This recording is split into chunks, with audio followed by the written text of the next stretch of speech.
Preson tel tur hianin kan hrai tu ten min ruat ve a rongbol na ani ti sha in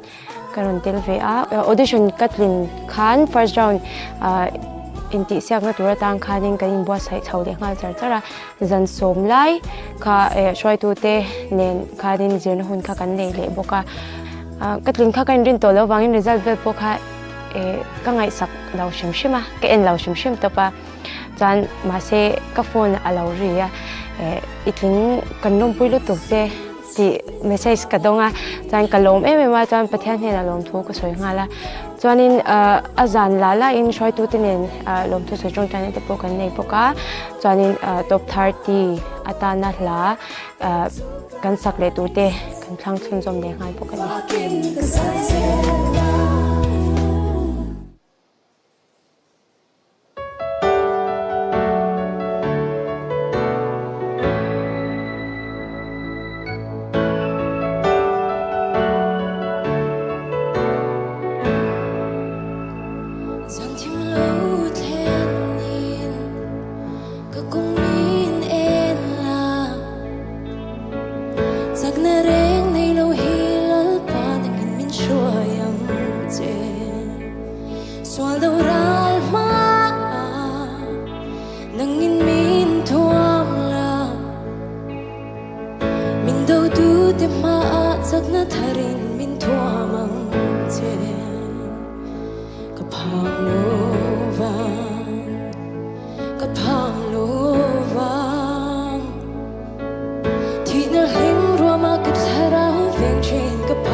ni paro pero se jalome